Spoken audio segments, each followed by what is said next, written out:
British पनका union Jack पतल आकाश को छुईला भारतर गर्व तिरंगा। से मुहूर्त में प्रतिटी भारतीय निजक अनुभव करते जे आज आम भाग्यर नियंता आमे आमरी नारे आमे नारी। विश्वर सर्वबृहत ग्रामतंत्र भारत में जनमत को प्राधान्य दि जाउछि। जनवरी 26 तारिख में आकाश में उड़े तिरंगा, कर्तव्य पथरे शुभे शौर्यर पदध्वनि। किंतु यही शांति और स्वाधीनता पक्ष रही शताब्दीर संघर्ष और बलिदान कहानी। 1950 मसीह 26 से प्रभात केवल एक तारिख नथिला, ताहा भारत आकाश स्वाधीनता और स्वशासन एक सूर्योदय। यह दिन भारत एक सार्वभौम गणतांत्रिक राष्ट्र परिणत होता। विश्व में गणतंत्र जननी भाव वैशाली प्रतिष्ठित होता प्रथम गणतांत्रिक व्यवस्था। उक्त गणतंत्र महापर्व चिकणा ग्राम पंचायत बीजेपी परिवार तरफ छक स्थित हनुमान मंदिर निकट बीजेपी कार्यालय अवस्थान प्राप्त शिक्षक बसंत कुमार पंडा करकमल तिरंगा पताका उत्तोलन करा संगे संगे सिद्धार्थ शंकर पंडा द्वारा जातीय संगीत गान करा जायथिला। उक्त गणतंत्र महापर्व मुख्य अतिथि 26 नंबर जोन बीजेपी सभापति दीनबंधु दास और वर्तमान दलित सभापति गोकुलानंद जेना मुख्य वक्ता भाव निजर मत व्यक्त करथिले। उक्त गणतंत्र महापर्वर महोत्सव को पंचायत सुदर्शन साहू, कुमार पात्र, नित्यानंद सेठी, गेड मल्लिक, सुरेश कुमार महालिक, हरेकृष्ण साहू, विलास मल्लिक, शरदचंद्र साहू, राधाश्याम साहू, देवेंद्र पात्र, निरंजन साहू, टुकु पंडा, महेंद्र महालिक, सुरेंद्र महांती, कहूचरण जेना, भरतचंद्र साहू, संजय सामल, अमूल्य सामल, श्रीधर ओझा, बिरंची नारायण साहू, बृंदावन साहू, सुभाष महालिक, बांकीपालर शुभम खान निजर मत व्यक्त करथिले। से निर्भीक जनसेवक कैलाश चंद्र मल्लिक डानी ए गणतंत्र महापर्वर महत्व उपस्थित जनता को विस्तृत भाव संबोधित करथिले। जय हिंद, भारत माता की जय।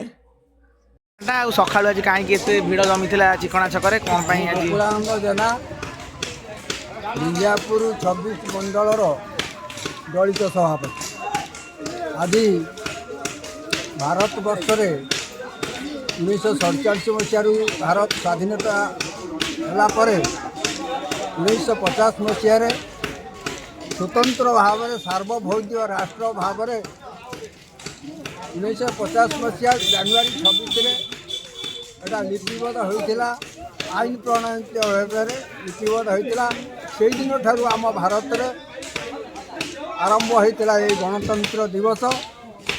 आज सारा भारत वर्ष में समस्त भारतवासी गर्वित देश स्वाधीन है एवं देशर अग्रगति आगू आगू चलला।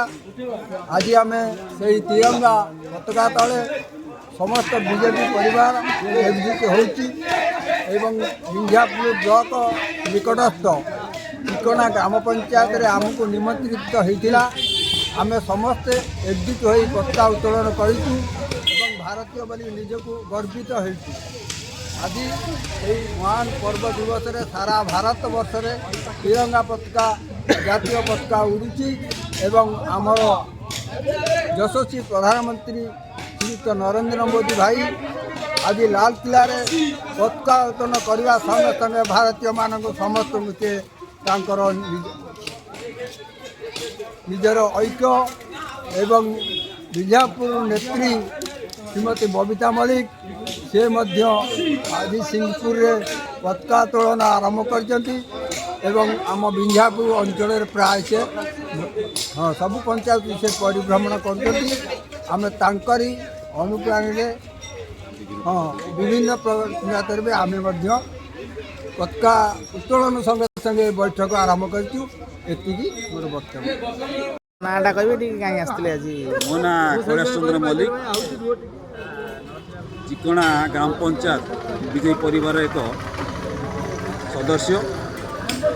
आज आम्भे मान एकत्रित होती आमर चिकणा पंचायत बीजेपी कार्यालय ठारे। आज सारा विश्व रे आम भारत परिचित होता 1950 मसीहा जानुरी 26 तारीख दिन भारतर सार्वभौमत्व एवं एक गणतांत्रिक राष्ट्र रूप में सारा विश्वर जननी भाव में भारत निजक परिचित करथिला। ସେହି ଦିନ ଠାରୁ ଆଜି ପର୍ଯ୍ୟନ୍ତ ପ୍ରତ୍ୟେକ ବର୍ଷ ଜାନୁଆରୀ 26 ତାରିଖ ଦିନ ଗଣତାନ୍ତ୍ରିକ ଦିବସ ରୂପେ ପାଳନ କରାହେଉଛି। ଏହା ଏକ ଗଣତାନ୍ତ୍ରିକ ଦିବସ ନୁହେଁ, ଏକ ଗଣତନ୍ତ୍ରର ମହାପର୍ବ। ଏହି ଗଣତନ୍ତ୍ରର ମହାପର୍ବରେ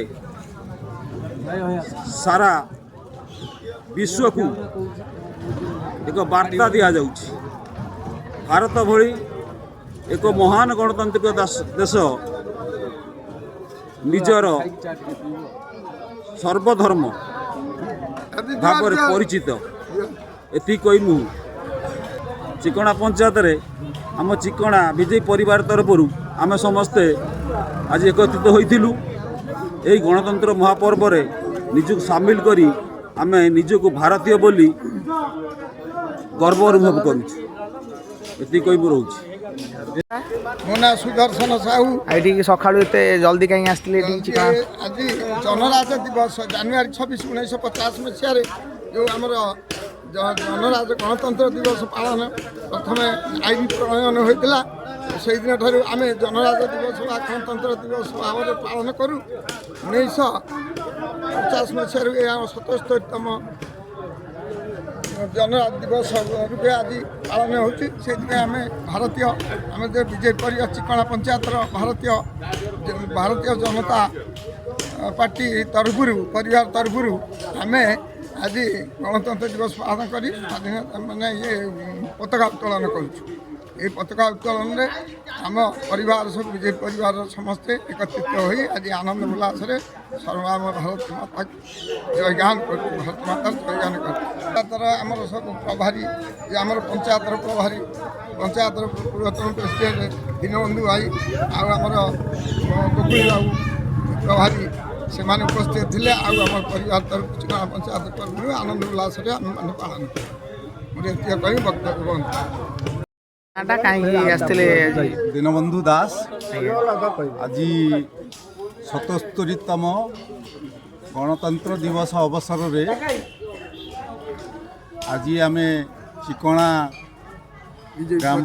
ଗ୍ରାମ ପଞ୍ଚାୟତରେ ବିଜେପି ଦଳ ତରଫରୁ ବିଜେପିର ସାଧାରଣ କର୍ମୀଠୁ ଆରମ୍ଭ କରି ଭେଟରାନ୍ କର୍ମୀ ପର୍ଯ୍ୟନ୍ତ ଆଜି ଆମେ ଉପସ୍ଥିତ ରହି ଗଣତନ୍ତ୍ର ଦିବସର ସମ୍ମାନ ଜଣାଇ ଆଜି ଆମେ ପତାକା ଉତ୍ତୋଳନ କଲୁ ଏବଂ ଭାରତର ସାର୍ବଭୌମତା ରକ୍ଷା କଲୁ। ଆମେ ଭାରତୀୟ ବୋଲି ଆମେ ଗର୍ବ କରୁଛୁ।